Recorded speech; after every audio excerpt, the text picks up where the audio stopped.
दोस्तों, दो शातिर चोर चार्ली और जोसेफ एक बहुत ही कीमती कॉइन चुरा लेते हैं जो कि किसी रशियन माफिया का खानदानी कॉइन था। ये लोग ना होने वाला काम पूरा कर दिखाते हैं, लेकिन इस सीजन में एक पुलिस वाला चार्ली के पीछे पड़ जाता है और कहता है कि मुझे कुछ भी करके वो सिक्का वापस ला कर दो, वरना तुम जिंदगी भर जेल में सड़ोगे। अब अच्छी बात ये थी कि वो सिक्का इसके पार्टनर जोसेफ के पास था। फिर जब चार्ली अपने दोस्त जोसेफ के पास थाईलैंड जाता है तो वहाँ उसे पता चलता है कि वहाँ के लोकल माफिया जोसेफ और उसके साथियों को पीट कर उसका सिक्का भी चुरा कर ले गए। अब चार्ली को किसी भी कीमत पर वो सिक्का चाहिए था, इसलिए वो अपने दोस्तों के साथ मिलकर उस माफिया की तिजोरी लूटने का प्लान बनाता है। लेकिन उनमें से एक आदमी गद्दारी कर देता है और चार्ली को पकड़वा देता है। अब वो लोग चार्ली के साथ क्या करेंगे और चार्ली वो सिक्का कैसे हासिल करेगा, ये जानने के लिए थोड़ा पीछे चलते हैं। फर्स्ट एपिसोड की शुरुआत होती है बारिश वाली एक रात से, जहां नीना और जोसेफ एक कार में बैठकर कहीं जा रहे थे।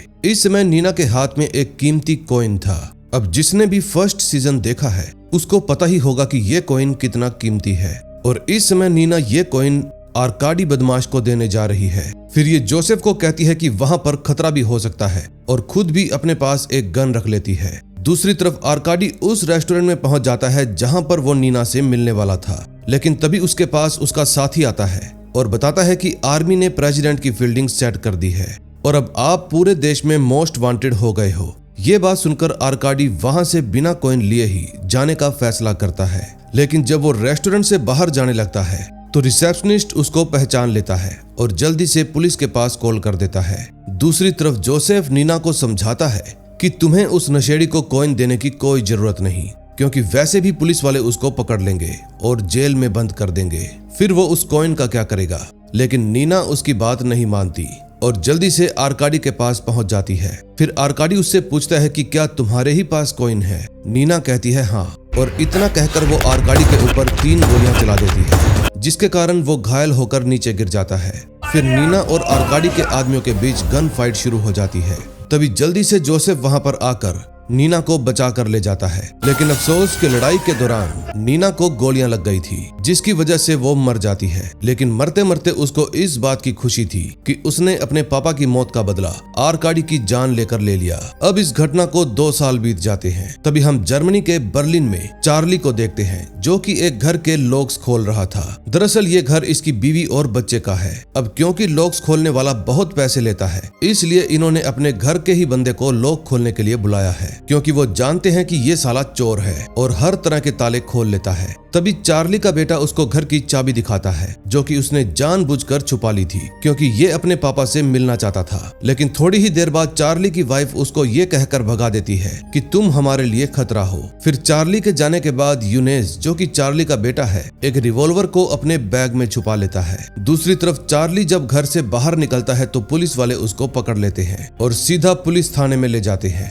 वहाँ इन्वेस्टिगेशन रूम के अंदर चार्ली से मिलने के लिए ऑफिसर हेनिंग आता है। फिर चार्ली उसको देखकर ताने देने लगता है कि इतनी मेहनत और पापड़ बेलने के बाद भी तुम्हारा प्लान सक्सेसफुल नहीं हुआ। दरअसल हेनिंग एक स्पेशल पुलिस ऑफिसर था और इसने चार्ली को कॉइन के चक्कर में ही पकड़ा है, क्योंकि वो कॉइन पहले चार्ली ने चुराया था। फिर हेनिंग कहता है कि इलेक्शन सर पर है, इसलिए पार्टी को वो कॉइन किसी भी कीमत पर वापस चाहिए, लेकिन चार्ली तो साफ साफ इनकार कर देता है। तभी हेनिंग उसको रंगा की लाश की फोटो दिखाता है, जिसको देखकर चार्ली कहता है कि इसको मैंने नहीं मारा। लेकिन हेनिंग कहता है ये बात मुझे पहले से ही पता है, लेकिन इसकी बॉडी पर हर जगह तुम्हारा ही डीएनए मिला है। अगर ये बात साबित हो गई कि तुमने रंगा को मारा है तो तुम्हारी और तुम्हारी फैमिली की फील्डिंग सेट हो जाएगी और तुम्हारा मुंह बोला बेटा तुम्हें कभी भी माफ नहीं करेगा। ये बात सुनकर चार्ली की हालत खराब हो जाती है, इसलिए वो अपने कनेक्शन यानी कि मार्गोट की हेल्प लेकर जोसेफ को मैसेज भेजता है। थोड़ी ही देर बाद जोसेफ भी मैसेज पढ़ लेता है और सीधा चार्ली के पास कॉल करता है। फिर चार्ली के पूछने पर वो उसको बता देता है कि कॉइन इस समय मेरे पास है। फिर थोड़ी देर बाद जोसेफ चार्ली को मैसेज करके अपना एड्रेस भी बता देता है, जो कि बैंकॉक में था। दरअसल जोसेफ बैंकॉक के अंदर अपने 2 दोस्तों के साथ मिलकर एक रेस्टोरेंट चलाता है, जिनमें से एक दोस्त नशेड़ी है तभी हम जोसेफ के नशेड़ी दोस्त मुकुल जुआरी को देखते हैं, जो कि एक लोकल अड्डे पर जाकर गैम्बलिंग कर रहा था। लेकिन वहां के लोग उसको पकड़कर अपने बॉस के पास ले जाते हैं। बॉस कहता है कि अगर तू हमारे पैसे नहीं दे पा रहा तो हम तुमसे वो रेस्टोरेंट छीन लेंगे। फिर जैसे ही वो लोग दुकान पर जाते हैं तो जोसेफ सबको मार मार कर उनका भूत बना देता है। लेकिन तभी एक आदमी उसके सर पर हथौड़ा मारकर उसको बेहोश कर देता है। अगले सीन में हम वियना शहर में हमारे बिल्लू नशेड़ी रियो को देखते हैं, जो कि अपनी महबूबा टमारा को डायमंड की रिंग दिलाता है। लेकिन उसके क्रेडिट कार्ड में पैसे कम होने की वजह से वो रिंग खरीद नहीं पाता और टमारा गुस्सा हो जाती है। अब इसका भी इस सीरीज में बहुत ही अहम रोल है, इसलिए इसका थोबड़ा याद रखना। दूसरी तरफ चार्ली फ्लाइट लेकर सीधा बैंकॉक पहुंच जाता है। फिर जब वो जोसेफ के रेस्टोरेंट पर जाता है तो उसे पता चलता है कि कुछ लोग जोसेफ की ठुकाई कर गए हैं और ऊपर से उसके लॉकेट में से वो कॉइन भी निकाल कर ले गए हैं। ये देखकर चार्ली अपना कॉइन लेने के लिए बॉस के पास चला जाता है, लेकिन वहां के खतरनाक लोगों को देखकर चार्ली की फट जाती है। इसलिए वो जोसेफ और उसके दोस्तों से बात करके उस कॉइन को चुराने का प्लान बनाता है। दूसरी तरफ बिल्लू नशेड़ी एक बार में अपने बॉस से पैसे मांगने जाता है, लेकिन काम पूरा न होने की वजह से बिल्लू का बॉस उसको पैसे देने से इनकार कर देता है। अब बॉस कौन से काम पूरा न होने की बात कर रहा था ये हमें आगे पता चलेगा। तभी हम जोसेफ को देखते हैं, जो कि चार्ली को अपने एक खास आदमी चाइनीज गंजेड़ी से मिलवाता है, जिसने उनकी चोरी का सारा सामान जमा कर लिया था। फिर वो लोग अपनी दुकान में बैठकर चोरी का प्लान बनाते हैं। दूसरी तरफ चार्ली की वाइफ समीरा अपने बेटे यूनेस को साथ लेकर एक खूबसूरत जगह पर वेकेशन बनाने के लिए पहुंच जाती है, लेकिन इसको ये नहीं पता कि इसने यहाँ पर आकर कितनी बड़ी गलती कर दी। तभी हम बिल्लू नशेड़ी को देखते हैं, जो कि एक वकील से बात करने के लिए जाता है। दरअसल ये जोसेफ का रिश्तेदार है, जो कि उसका सैलून हड़पना चाहता है, लेकिन वकील इसको समझाता है कि जब तक जोसेफ की लाश नहीं मिल जाती या फिर ये साबित नहीं हो जाता कि जोसेफ मर चुका है, तब तक तुम्हें उसका सैलून नहीं मिलेगा। ये बात सुनकर बिल्लू नशेड़ी अपना सारा नशा भूल जाता है, क्योंकि अगर उसको सैलून नहीं मिला तो इसका बॉस इसके ऑर्गन बेचकर पैसे वसूल करेगा। अब टमारा भी बिल्लू नशेड़ी के पास पैसे न होने की वजह से इसको छोड़कर चली जाती है।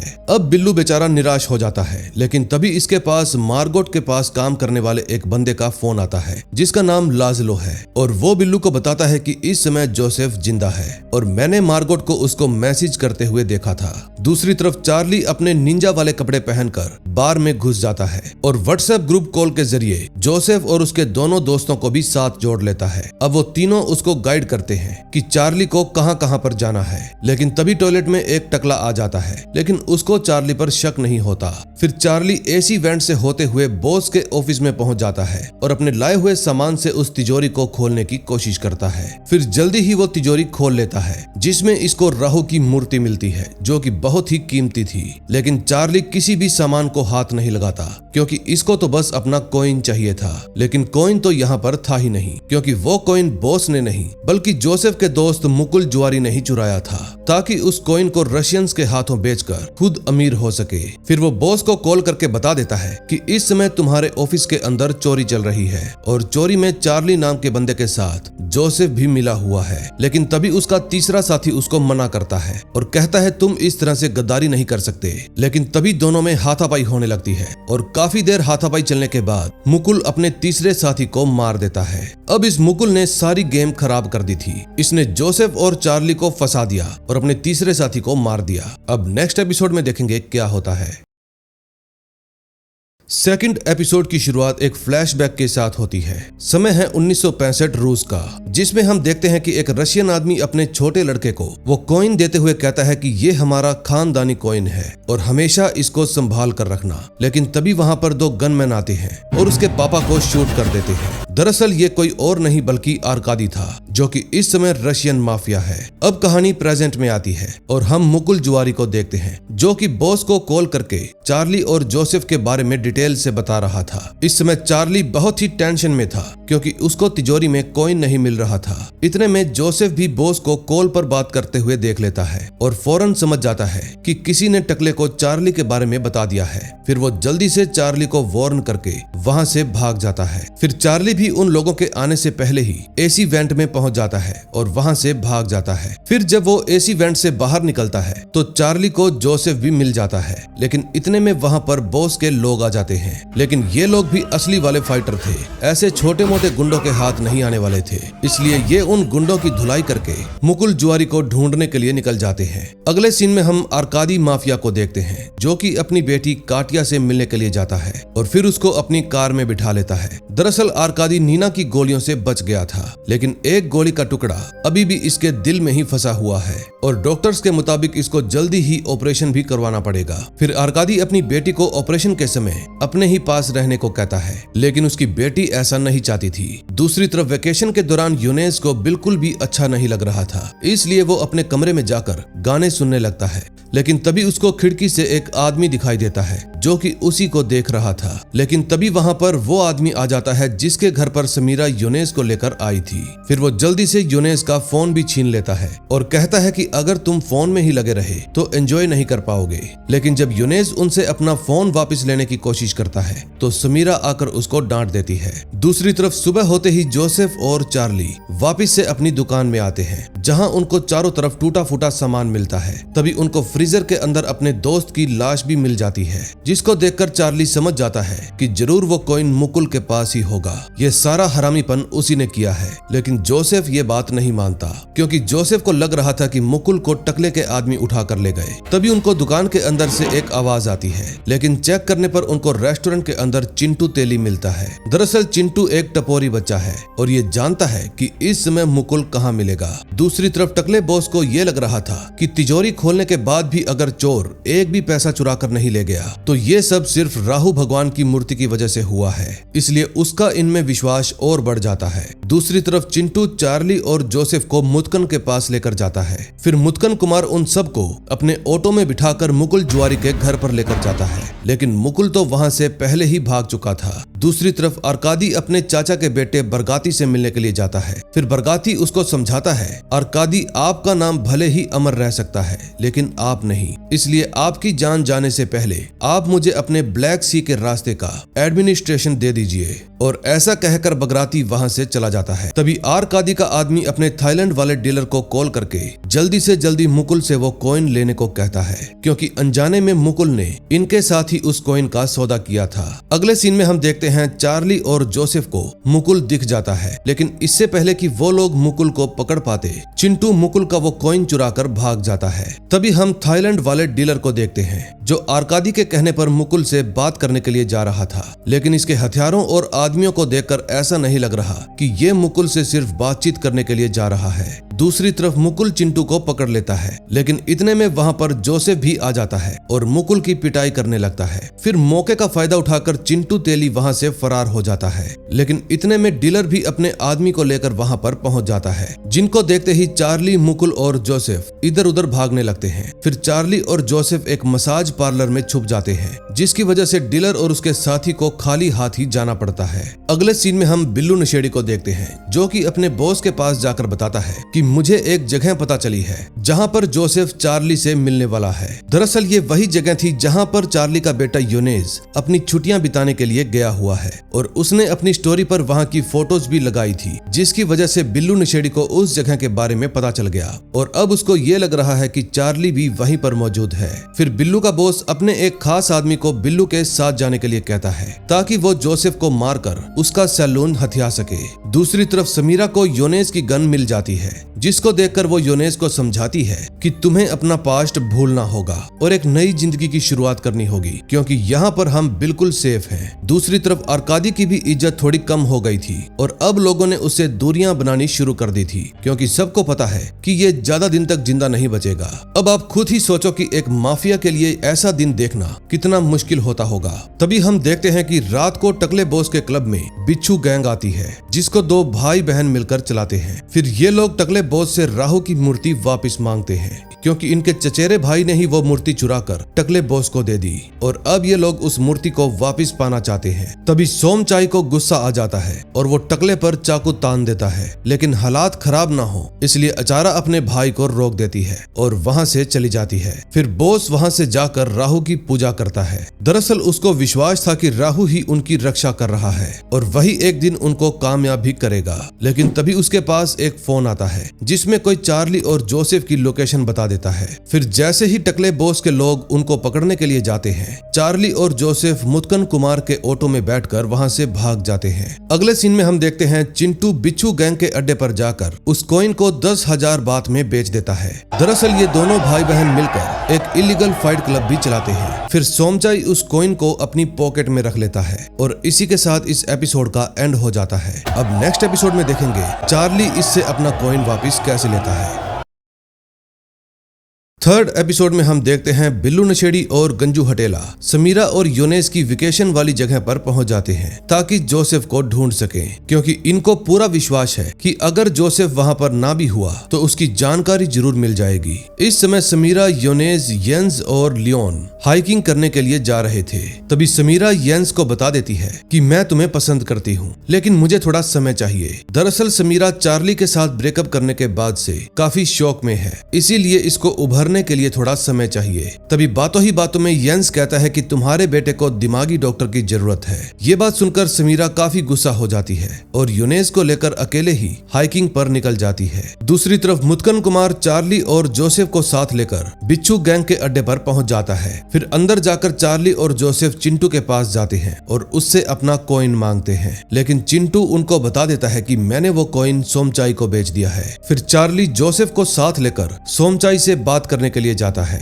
और कहता है कि हमें अपना कॉइन वापस चाहिए, हमें नहीं बेचना। लेकिन इतने में वहां पर टकला बॉस भी अपने आदमियों के साथ आ जाता है, जिसको कॉइन नहीं बल्कि चार्ली और जोसेफ चाहिए थे। फिर थोड़ी गर्मा गर्मी के बाद दोनों पार्टियों के बीच में डिसाइड होता है कि जोसेफ रिंग में जाकर फाइट करेगा और अगर फाइट जीत गया तो ये कॉइन जोसेफ को दे दिया जाएगा और अगर जोसेफ लड़ाई में हार गया तो चार्ली और जोसेफ दोनों को टकला ले जाएगा। फिर जोसेफ और अजगर के बीच में खतरनाक लड़ाई शुरू हो जाती है और अजगर जोसेफ पर काफी भारी पड़ता है, लेकिन तभी चार्ली अपना दिमाग चलाने लगता है और रेफरी से कॉइन चोरी करके वहां से भाग जाता है। लेकिन तभी उसको चोरी करते हुए सोमचाई और अचारा देख लेते हैं, इसलिए वो चार्ली को पकड़ने के लिए उसके पीछे फाइटर लगा देते हैं। लेकिन चार्ली उनसे छुपता छुपाता थाईलैंड पुलिस के पास कॉल कर देता है कि यहाँ पर इलीगल फाइट चल रही है। तभी थोड़ी ही देर बाद वो फाइटर चार्ली को देख लेते हैं, इसलिए वो क्लब की छत पर जाकर छुप जाता है। दूसरी तरफ बिल्लू नशेड़ी और गंजू हटेला एक व्यू पॉइंट पर पहुंच जाते हैं जहां पर उनको समीरा और योनेस दिख जाते हैं। तभी हम उस आदमी को दोबारा से देखते हैं जो लास्ट नाइट योनेस पर नजर रखे हुए था।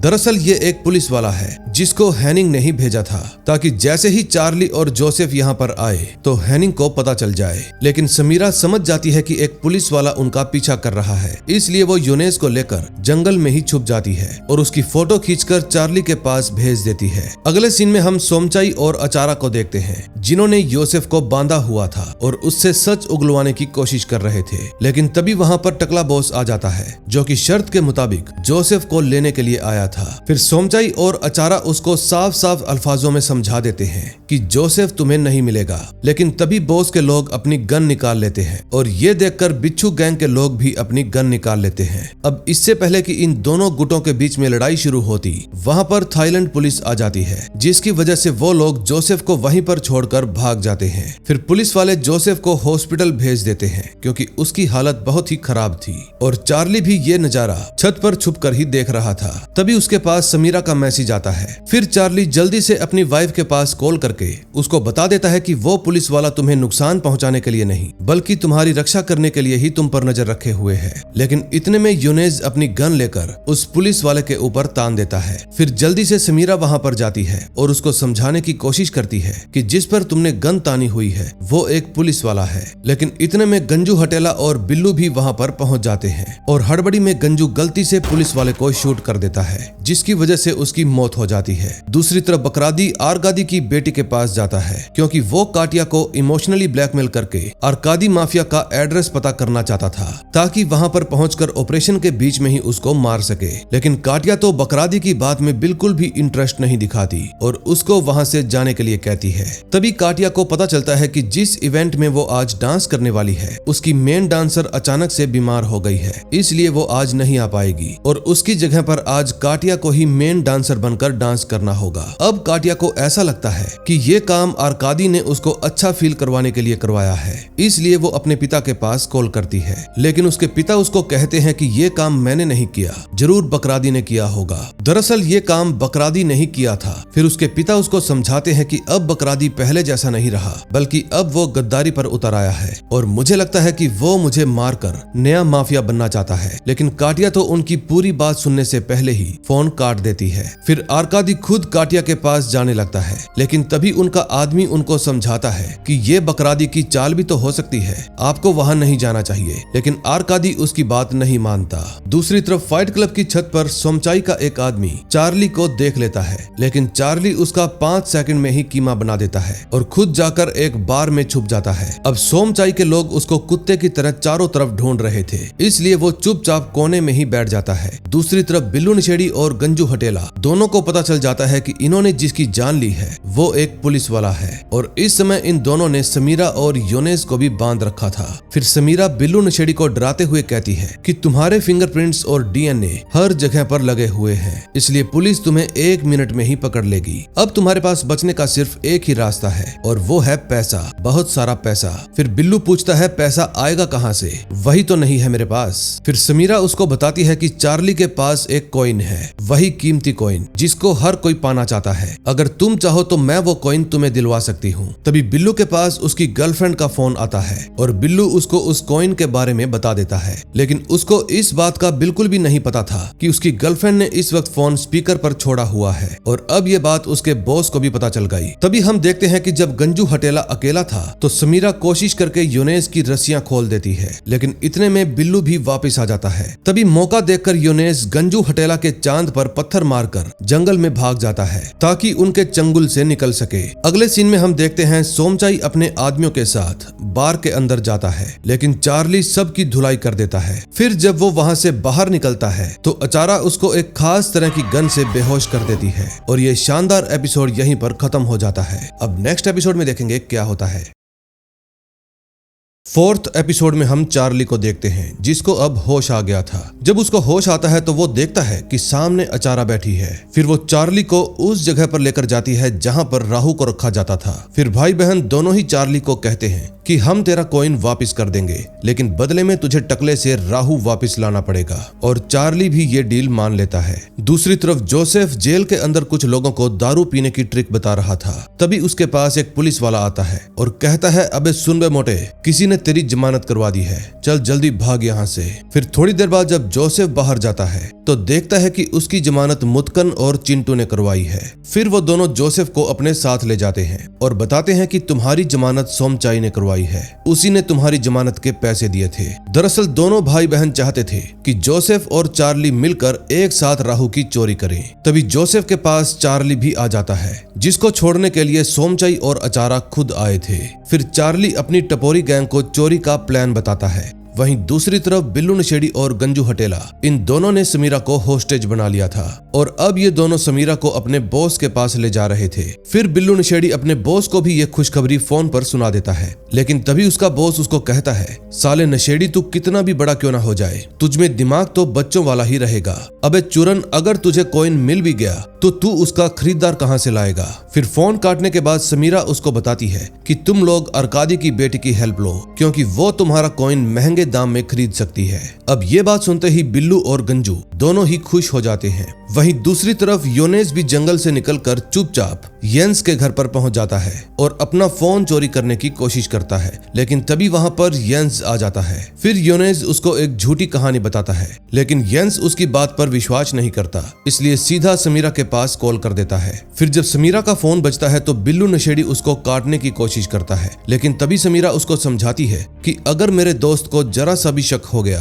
तो वो महान बनने के लिए पूरे जर्मनी की पुलिस को खबर कर देगा और तुम लोगों की लंका लग जाएगी। ये बात सुनकर बिल्लू नशेड़ी समीरा की बात येंस से करवा देता है। फिर समीरा कहानी बनाकर येंस को अच्छे से समझा देती है कि मैं एकदम सही हूँ और तुम्हें मेरी चिंता करने की कोई जरूरत नहीं। दूसरी तरफ आर्कादी अपनी बेटी को देखने के लिए उसके शो में पहुंच जाता है। फिर बैक स्टेज पर जाने के बाद वो ये देखकर खुश हो जाता है कि उसकी बेटी अभी तक सही सलामत है। फिर शो खत्म होने के थोड़ी ही देर बाद काटिया के पास बगराती आ जाता है और कहता है कि एक बार उस आर्कादी का एड्रेस बता दो, फिर मैं तुम्हें हर रोज बड़े बड़े शो दिलवाऊंगा और तुम बन जाओगी अगली बेस्ट डांसर। ये बात सुनकर काटिया के मन में लालच आ जाता है और फिर वो अपने पापा को कॉल करके उनका एड्रेस मांगती है। लेकिन आर्कादी कहता है, बेटी आज ये साबित हो गया कि तुम्हारे अंदर भी मेरा ही गद्दार खून है। अब इसका साफ मतलब था कि आर्कादी समझ चुका था कि बरगाती ने काटिया को भड़का दिया है। दूसरी तरफ योनेस जल्दी से चार्ली के पास कॉल करके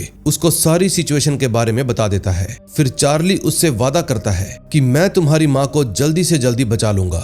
फिर जोसेफ मार्गोट को कॉल करके योनेस को अपने पास ले जाने को कहता है ताकि वो सभी खतरों से दूर रहे। अगले सीन में हम मुकुल जुआरी को देखते हैं जो इस समय एक क्लब के अंदर नाच रहा था, लेकिन तभी वहां पर थाईलैंड वाला डीलर और उसका बॉडीगार्ड आ जाता है। फिर वो लोग मुकुल को पकड़कर अपने साथ ले जाते हैं और उसे मार मार कर कॉइन के बारे में पूछने लगते हैं। फिर मार खाने के बाद मुकुल बता देता है कि वो कॉइन तो जोसेफ ले गया है, लेकिन मेरे पास कुछ ऐसा है जिससे उसको ढूंढा जा सकता है। दरअसल मुकुल बात कर रहा था ट्रैकर की जो जोसेफ के फोन में था और उसकी ही हेल्प से जोसेफ की लोकेशन का पता किया जा सकता था। फिर मुकुल डीलर और उसके बॉडीगार्ड को अपनी दुकान पर लेकर जाता है और वो लैपटॉप दे देता है जिसकी हेल्प से जोसेफ का पता लगाया जा सकता था। दूसरी तरफ जोसेफ, चार्ली और मुत्कुन कुमार एक इलेक्ट्रिशियन बनकर टकले बॉस की बिल्डिंग में घुस जाते हैं। फिर चार्ली जोसेफ और मुत्कुन कुमार को आगे का प्लान समझाकर खुद राहु को चुराने के लिए चला जाता है। इस समय टकला बॉस अपने फ्लैट में अपने नए बायर्स को कुछ नए ड्रग्स दिखा रहा था। दरअसल ये ड्रग काफी खतरनाक है और इनको खरीदने के लिए काफी सारे बायर्स आए हुए थे।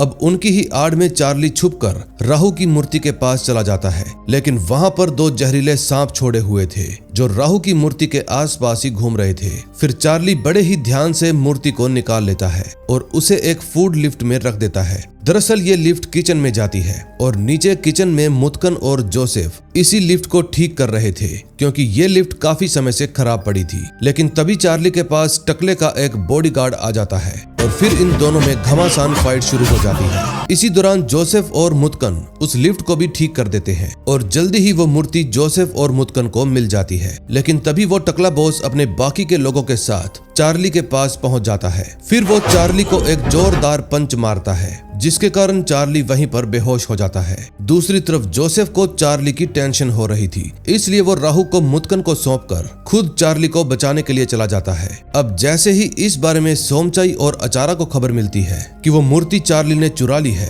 तो वैसे ही वो अपनी पूरी बिच्छू गैंग को लेकर वहां पर आ जाती है और टकले की पूरी गैंग को खत्म कर देती है। इस समय टकले के आदमी चार्ली को पानी में डुबाकर मारने ही वाले थे, लेकिन ऐन मौके पर बिच्छू गैंग के आ जाने के कारण वो लोग चार्ली को डुबा नहीं पाते।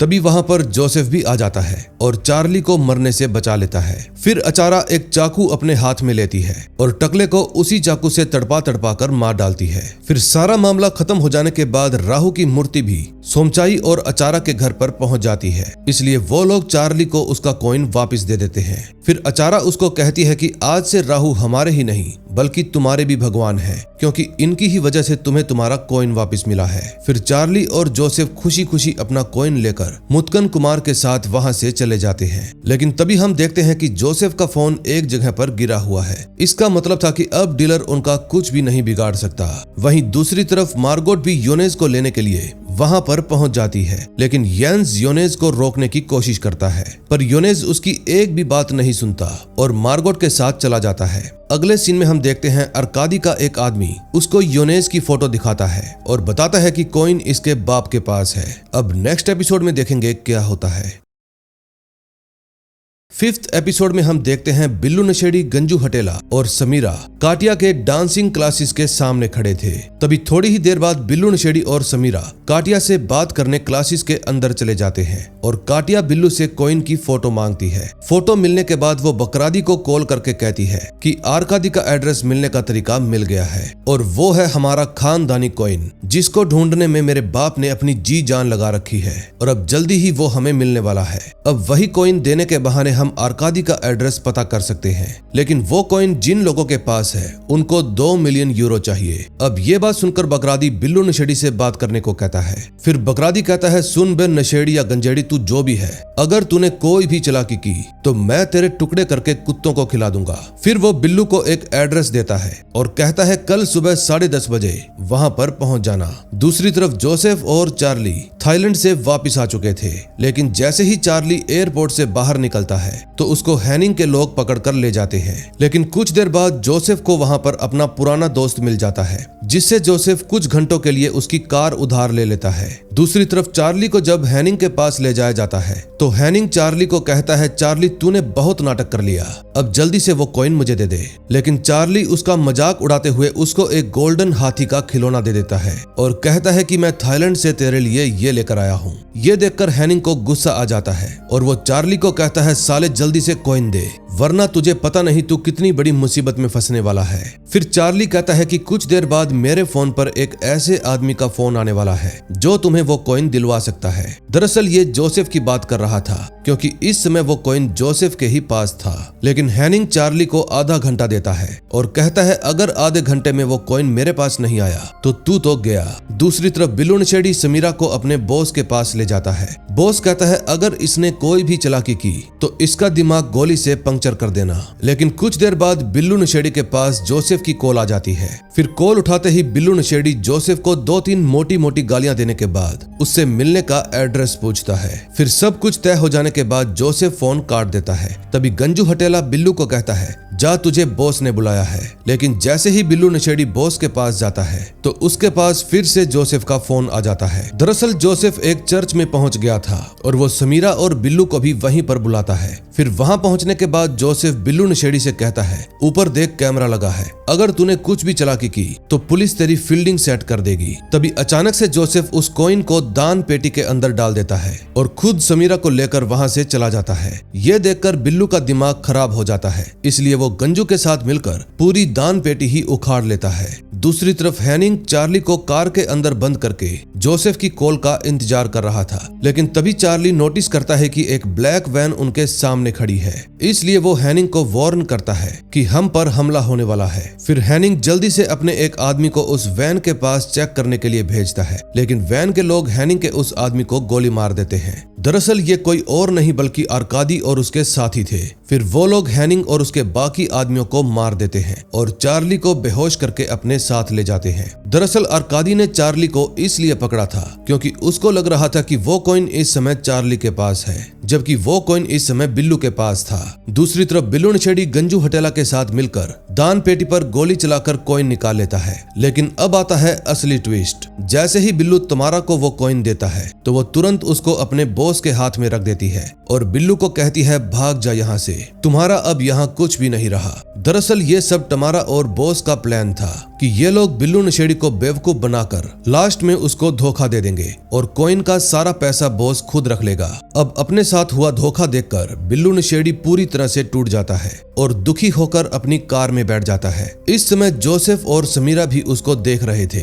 दूसरी तरफ आर्कादी चार्ली से सच उगलवाने के लिए उसको अपने आदमी के साथ मार्गोट के घर के बाहर लेकर जाता है। फिर आर्कादी का एक आदमी चार्ली को कार में बंद करके आर्कादी के साथ मार्गोट के घर की तरफ बढ़ने लगता है। इस समय मार्गोट सो रही थी, लेकिन चार्ली थोड़ी बहुत मेहनत करके कार का हॉर्न बजा देता है। फिर जैसे ही उसकी आंख खुलती है तो वो समझ जाती है कि खतरा आने वाला है, इसलिए वो योनेस को छुपने को कहती है। फिर वो जल्दी से अपनी वर्ल्ड वार 1 की गन लेकर आर्कादी और उसके आदमियों पर हमला कर देती है, लेकिन वो दोनों उसको कुछ ही सेकंड में पकड़ लेते हैं। तभी आर्कादी को ऊपर से आवाज आती है। दरअसल योनेस ऊपर ही छुपा हुआ था। फिर आर्कादी अपने आदमी को मार्गोट के पास छोड़कर खुद वहां से चला जाता है। दूसरी तरफ चार्ली एक लाइटर की हेल्प से खुद को आजाद कर लेता है और फिर जल्दी से मार्गोट के पास पहुंच जाता है। फिर वहां पर जबरदस्त फाइट होती है और चार्ली मार्गोट के साथ मिलकर आर्कादी के उस आदमी को मार डालते हैं। तभी योनेस भी खिड़की से कूदकर बाहर चला जाता है और उसकी कूदने की आवाज मार्गोट और चार्ली भी सुन लेते हैं, इसलिए दोनों ही जल्दी से उसको बचाने के लिए जाते हैं। लेकिन तभी आर्कादी नीचे आ जाता है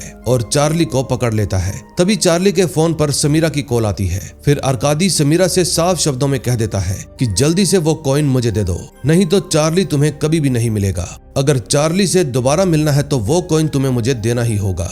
ये बात सुनकर समीरा घबरा जाती है और बिल्लू नशेड़ी के बॉस के पास से वो कॉइन लेने के लिए जाने लगती है, लेकिन तभी जोसेफ उसे शांत करवाता है और कहता है कि अगर अभी गए तो मारे जाएंगे, हमें प्लान बनाकर जाना होगा। इस समय कार में बैठा बिल्लू नशेड़ी इतना टूट चुका था कि अब वो एक बहुत बड़ा गलत कदम उठाने के बारे में सोचता है, लेकिन तभी उसका जमीर जाग जाता है और वो खुद को संभाल लेता है। लेकिन इस समय वो कितने गुस्से में था उसकी आंखों से साफ पता चल रहा था। अब नेक्स्ट एपिसोड में देखेंगे क्या होता है। लास्ट एपिसोड में हम टमारा को देखते हैं जो अपने बॉस और साथियों के साथ शूटिंग कर रही थी। दरअसल उसको बिल्लू नशेड़ी के लिए बुरा लग रहा था, इसलिए वो अपना मूड ठीक करने के लिए ये सब कर रही थी। फिर वो गंजू हटेला के साथ गांजा फूकने लगती है। तभी जब बॉस बियर लेने के लिए बाहर जाता है तो वहां पर उसको बिल्लू नशेड़ी मिल जाता है। फिर बॉस उसको कहता है, अबे नशेड़ी तू सही टाइम पे आया है, आजा चरस पी ले। लेकिन तभी बिल्लू नशेड़ी बॉस को ठोक देता है। फिर वो अंदर जाकर पहले तो बॉस के लोगों को मारता है और फिर एंड में गंजू हटेला की भी खोपड़ी खोल देता है। दरअसल बिल्लू नशेड़ी का दिमाग अब खराब हो चुका था, इसलिए अब वो कुछ भी कर सकता था। फिर वो तमारा को मारने की कोशिश करता है, लेकिन मार नहीं पाता क्योंकि वो उससे प्यार करता था। फिर वो उनसे कॉइन लेकर वहां से चला जाता है। तभी थोड़ी देर बाद वहां पर समीरा और जोसेफ भी आ जाते हैं। फिर समीरा टमारा से बिल्लू नशेड़ी के बारे में पूछती है, लेकिन टमारा तो अपना मुंह भी नहीं खोलती बल्कि उन पर अपनी गन तान देती है। फिर जब जोसेफ उसको समझाता है तो वो बता देती है कि इस समय बिल्लू कहां पर गया होगा। फिर समीरा आर्कादी को कॉल करके बता देती है कि हमें कॉइन मिल गया है, इसलिए आर्कादी उनको एक एड्रेस पर बुला लेता है। तभी चार्ली आर्कादी से पूछता है कि वो कॉइन लगभग कई लोगों की जान ले चुका है, ऐसा क्या है उस कॉइन में। तभी आर्कादी कहता है, चुपचाप गाड़ी चला वरना तेरा भेजा खोलने में मुझे बिल्कुल भी टाइम नहीं लगेगा। दूसरी तरफ बिल्लू नशेड़ी वो कॉइन लेकर बगरादी के पास पहुंच जाता है। तभी डांसिंग क्लास में समीरा काटिया को गन पॉइंट पर ले लेती है और बगरादी को फोन लगाने के लिए कहती है। फिर वो बगरादी को बता देती है कि आर्कादी इस समय इसके हस्बैंड के साथ है। तभी बिल्लू नशेड़ी को कॉल पर चार्ली का नाम सुन जाता है और उसके मुंह से गलती से ये निकल जाता है कि मैं चार्ली को जानता हूँ। ये बात सुनकर बगरादी कहता है, बिल्लू तुझे मैं 50% एक्स्ट्रा दूंगा, बस तू मुझे चार्ली की इन्फॉर्मेशन दे दे और जल्दी से मेरे साथ चल। फिर बिल्लू नशेड़ी पैसों की वजह से फौरन मान जाता है। फिर वो बगरादी के कहने पर आर्कादी को कॉल करके बता देता है कि इस समय वो कॉइन मेरे पास है और प्रूफ के तौर पर वो उसको एक फोटो भी भेज देता है। इसलिए आर्कादी उसके पास अपनी लोकेशन भेज देता है। अब आर्कादी को लगता है कि चार्ली उसके किसी भी काम का नहीं है, इसलिए वो उसको मारने के बारे में सोचता है, लेकिन तभी वो खुद चक्कर खाकर गिर जाता है। दरअसल आर्कादी की सर्जरी का टाइम आ गया था, इसीलिए उसको चक्कर आ गए थे। फिर वो खुद को संभालता है और चार्ली को शूट करने लगता है, लेकिन ऐन मौके पर समीरा और जोसेफ उसकी बेटी काटिया को लेकर आ जाते हैं। फिर समीरा काटिया के बदले आर्कादी से चार्ली की डिमांड करती है और फिर आर्कादी को समझाती है कि बिल्लू नशेड़ी एक सांप है, वो साला अपने साथ बरगादी को भी लेकर आएगा और अगर हम पर विश्वास नहीं है तो थोड़ी ही देर में खुद देख लेना। अब आर्कादी ये बात अच्छे से समझ जाता है, इसलिए वो उन लोगों को एक कोऑर्डिनेट दे देता है जहां पर बगरादी और बिल्लू नशेड़ी आने वाले थे। फिर थोड़ी ही देर बाद उस जगह पर बगरादी अपने लोगों और बिल्लू नशेड़ी के साथ पहुंच जाता है, लेकिन बिल्लू जैसे ही समीरा और चार्ली को देखता है तो वो उन पर चिल्लाने लगता है, इसलिए जोसेफ उसको मार कर बेहोश कर देता है। फिर वो लोग बगरादी से डील करते हैं कि तुम हमें बिल्लू के $3 मिलियन दे दो और बदले में हम तुम्हें आर्कादी के पास पहुंचा देंगे। फिर बगरादी गारंटी के लिए समीरा को अपने आदमी के पास छोड़ देता है और कहता है, अगर तुम दोनों ने जरा सी भी चालाकी दिखाई तो मेरा आदमी समीरा को मार डालेगा। वहीं दूसरी तरफ आर्कादी का ऑपरेशन चल रहा था और उसकी बेटी भी इस समय उसी के पास बैठी थी। इतने में जोसेफ और चार्ली बगरादी को लेकर वहां पर पहुंच जाते हैं। फिर बगरादी कहता है, शाबाश, अब जाओ जाकर आर्कादी को मार डालो वरना मैं समीरा को मरवा दूंगा। इसलिए चार्ली और जोसेफ अंदर जाकर आर्कादी को 3-4 गोलियां मार देते हैं। गोलियों की आवाज सुनकर बगरादी और उसका आदमी अंदर आ जाते हैं, लेकिन तभी आर्कादी उठ जाता है और बगरादी और उसके आदमी को मार डालता है। दरअसल चार्ली की गैंग ने आर्कादी के साथ प्लान बनाकर बगरादी को ही मरवा दिया था और बदले में आर्कादी अब उनको और उनकी फैमिली को बगरादी के लोगों से प्रोटेक्शन देगा। फिर वादे के मुताबिक आर्कादी बगरादी के आदमी को कॉल करता है जिसके पास समीरा थी और कहता है तेरा बॉस अब मर चुका है, अगर तूने इस लड़की को कुछ भी किया तो तुझे भी तेरे बॉस के पास ही पहुंचा दूंगा। ये बात सुनकर बरगादी का आदमी समीरा को जाने देता है और उसको वो 3 मिलियन यूरो भी दे देता है। फिर समीरा और चार्ली जोसेफ को साथ लेकर मार्गोट और योनेस के पास चले जाते हैं। तभी समीरा योनेस को बताती है कि हम लोगों को यहाँ से जल्दी निकलना होगा, हम ये देश छोड़कर कहीं और चले जाएंगे। अगले सीन में हम एक प्लेन को देखते हैं जिसमें एक स्टाइलिश रशियन आदमी बैठा हुआ था और उसके गले में वही कीमती कॉइन था। दरअसल ये कोई और नहीं बल्कि अपना रियो यानी कि बिल्लू नशेड़ी था, जो भेष बदलकर अपना देश छोड़कर जा रहा था। तभी उसके पास मुकुल जुआरी आकर बैठ जाता है और कहता है चलो रियो चलते हैं। अब ये बात सुनकर बिल्लू की हवा टाइट हो जाती है क्योंकि उसको तो लग रहा था कि उसको कोई भी नहीं पहचान पाएगा। लेकिन तभी बिल्लू को याद आता है कि जिस जगह पर वो जा रहे हैं उस जगह का नाम रियो है और मुकुल जुआरी उस जगह की बात कर रहा था कि चलो रियो चलते हैं। अब इस बात पर बिल्लू नशेड़ी खुश हो जाता है और उसकी इसी स्माइल के साथ इस सीरीज का एंड हो जाता है। दोस्तों ये था क्रूक सीजन 2 और अगर आपने इसका पहला सीजन नहीं देखा तो उसका लिंक आपको डिस्क्रिप्शन और ऊपर आई बटन में मिल जाएगा, जो कि इससे भी जबरदस्त था। पहले सीजन में आपको भरपूर मजा मिलने वाला है, इसलिए जल्दी से जाकर उसको देख लो। और अगर आप ऐसी ही और अच्छी सीरीज देखना चाहते हैं तो जल्दी से चैनल को सब्सक्राइब कर लें और बेल आइकन तो दबाना बिल्कुल भी मत भूलना। हम मिलेंगे ऐसी ही और मजेदार सीरीज के साथ। Till then bye bye.